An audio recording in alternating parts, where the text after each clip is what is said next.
You find a new obsession.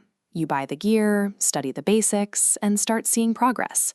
Then, without warning, the microscope gathers dust, replaced by a guitar, which is eventually swept aside for a set of paintbrushes.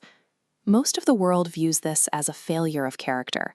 From childhood, we are told that success requires selecting one lane and staying in it for 40 years.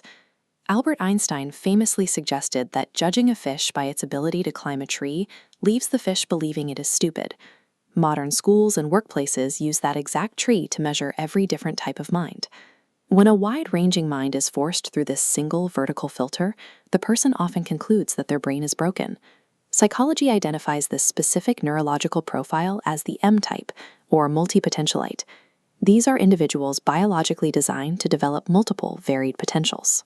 While the specialist path relies on convergent thinking, drilling deeper into one subject, the M-type brain relies on divergent thinking. It moves horizontally, creating intersections of knowledge. What looks like scattered interests is actually the construction of a unique intellectual map. This isn't a sign of being undisciplined. It is a biological sequence that reveals itself in 3 distinct stages of life. The M-type drive is powered by an internal chemistry that prioritizes the acquisition of new information over the repetition of known tasks. In the M-type brain, the basal ganglia processes rewards through novelty, requiring completely new stimulus to trigger chemical rewards. This is supported by an active anterior cingulate cortex, a biological switchboard allowing the mind to jump between unrelated subjects without losing track. When the conscious mind rests, the default mode network begins to stitch together these disparate threads of information, often leading to sudden realizations while the person is distracted by a mundane task, like taking a shower. Forcing this brain into a repetitive, single-track job removes the chemical input it needs to function, leading to chronic mental exhaustion. The first stage is the scanner phase. Typically occurring in childhood and early adulthood, it is defined by a rapid-fire curiosity that touches dozens of unconnected fields. To an observer, the person is wasting time, but the brain is actually dropping map pins across the landscape of human knowledge, identifying exactly what is possible. By the late 20s, the M-type enters stage 2, the multipotentialite phase. This is where curiosity begins to transform into specialized capacity.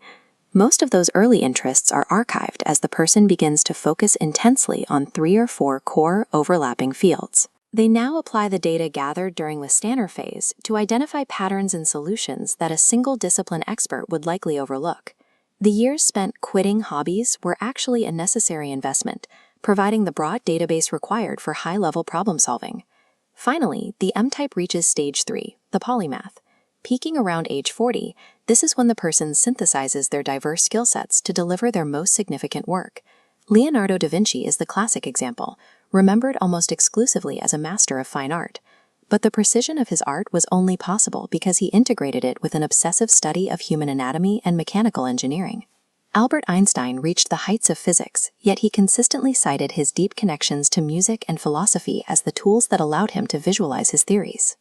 Rabindranath Tagore exerted his influence by blending poetry, painting, and social philosophy into a single, cohesive cultural vision. If these individuals had been forced to select a single lane in their youth, the unique intersections that defined their genius would never have existed. This cumulative expertise eventually shifts the professional hierarchy.